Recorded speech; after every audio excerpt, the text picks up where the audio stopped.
so welcome to Alice Caroline. We've decided to give you a little English paper piecing tutorial today. Now this can apply to lots of different projects that we have on our website, and loads of different projects that you can just get off the internet as well. So this is to make this block here. This is eventually going to make a quilt, but you could make a block to make a cushion, you could make a mini purse, you could make anything out of English paper piecing. Now the short term for English paper piecing is EPP, and so if I use that term you'll know what I'm talking about. If you're new to EPP, it's a really lovely hand sewing project, and what you do is you basically cut fabric up, wrap it around paper and then sew it back together again. Sounds crazy, I know, but it's lovely. So I just wanted to show you the things that you'll need. This is my English paper piecing pouch, and you can have whatever pouch you want. You can make yourself a pouch or you could just buy one, and in it I have my pre-prepared pieces, and I take this out and about with me. So if you have them pre-prepared, then that basically means that you can sew when you're out and about, and these are all pieces that I'll be needing for this block. I have my glue pen refills. Those go with the glue pen, which is this item here, and I'll show you how to use that shortly. I have my mini scissors. Those are super useful because there's lots of sort of cutting of little threads, and needles. So these ones are gold eye applique needles, and they're number 9, but you can use anything between a number 9 and a number 11. And then there's thread. So this is an Aurifil thread, which is a really good quality thread, and that's what we would recommend for this, but you can use lots of other different types of threads too. So you could use a Gutermann thread or any thread, any strong good quality thread. So first of all, I wanted to show you, let's move that to one side. So this is my fabric, and I just wanted to show you how you can multi-cut. Now the paper pieces that you're going to be wrapping around can come in any shape or size. These are large hexagons, diamonds, and as you can see, they can build to make up a pattern. So for example, around that hexagon you could have triangles, which would create a completely different look to what I'm going to show you today. And if you have different contrasting fabrics around that, it can create untold amounts of looks. So the world is your oyster with English paper piecing. The other brilliant thing about it is that you can use up scraps of fabric. Now today I'm going to, as I said, make this block. I'll just put that there so that you can hopefully see that in view. And I'm going to multi-cut. So you can see I've got 2 strips of fabric there. And if you've got a rotary cutter and a ruler, you can multi-cut through those. Now we're going to cut at an extra 1/4 inch seam around the outside of the block, sorry, of the paper piece. So with this, we'll just take that to one side, and then we're going to cut off the tips to make it easier for basting. So you can see that's made 2 very quickly, and then we just carry on the process here. In actual fact, you don't really need a rotary cutter and a ruler to do this process. You can use normal scissors as well, they work just as well. It's a bit easier to get your seam allowance a bit neater using a rotary cutter and a ruler. That's the benefit of using it. Make sure you put your safety guard on when you're not using it. And then once we've cut around the outside, so you can see there's a seam allowance around the outside there, we would put the paper piece on the wrong side of the fabric, and then we're going to baste it to the fabric. Now my preferred method is using a glue pen. This one's a Soline glue pen. There you go. And you can buy these on our website, and they come with the refill, so you only need to buy 1 glue pen, and then you glue along the paper, and then you tuck over the seam allowance. Again, glue along the paper, tuck over the seam allowance, and you work in either a clockwise or an anti-clockwise direction, whichever you prefer, until the whole paper has been basted. You can also thread baste.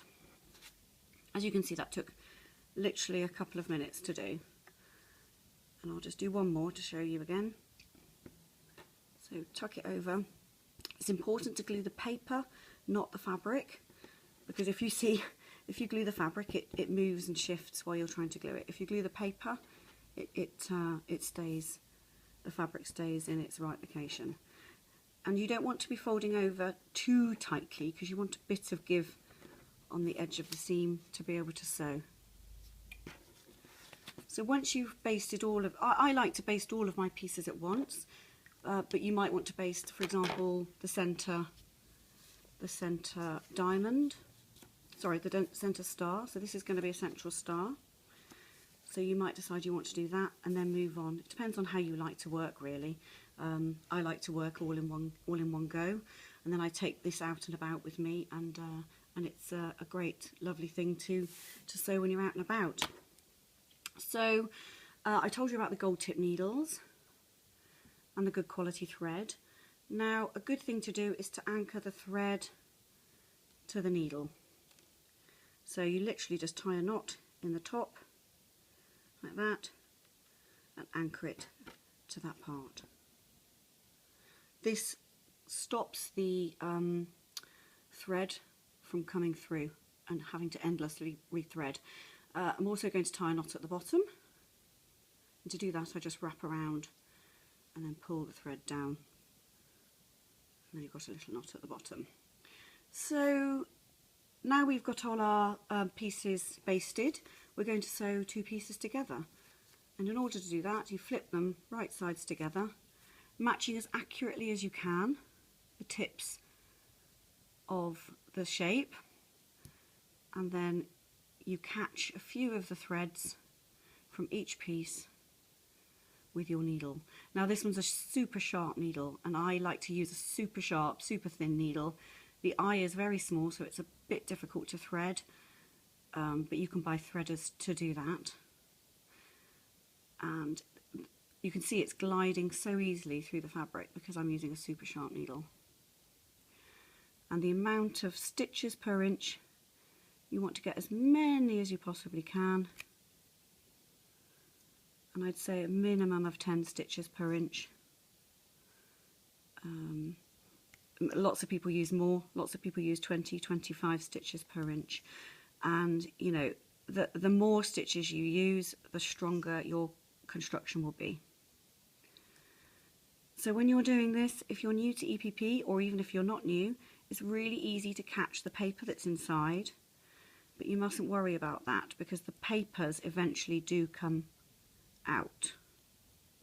Once you've sewn around all sides of the piece, you can then take the paper out. I can show you that on another finished block. And you can do this while you're out and about. As I've said, you can sew in front of the TV.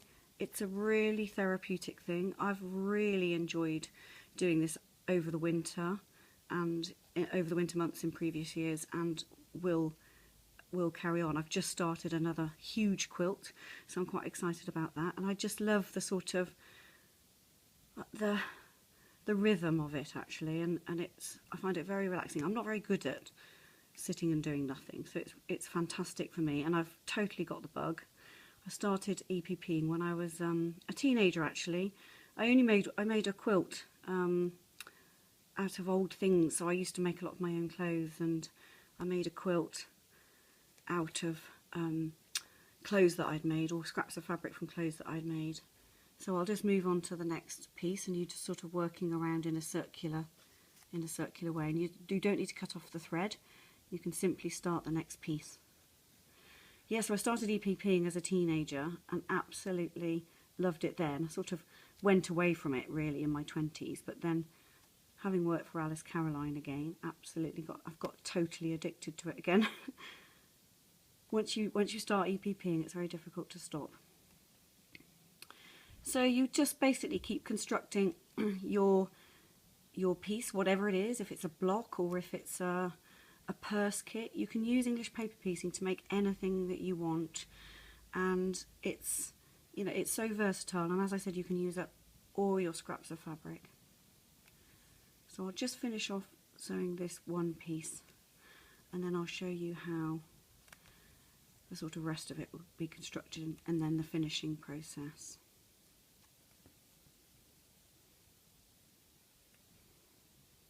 So let's leave that there. So as you can see, that didn't take me too long to sew 3 pieces together, and then you would carry on sewing these pieces in, and all your tails, they get hidden into the reverse side. And then on this block, so I'm following this pattern, so it will show me that the next ones that we need to do are these ones. I love this fabric. This is Strawberry Thief. And if you have enough fabric with your project, you can fussy cut, you can do all sorts of things. So fussy cutting is where you get a specific pattern in a specific place. So that's quite exciting if you're doing your own project, and you can do that. So this is how you construct it. And then I've got a finished block here that I just wanted to show you the reverse side of. So you can see this one's hexagons, surrounded by hexagons, and then diamonds and triangles. So imagine that that block was completed. You then simply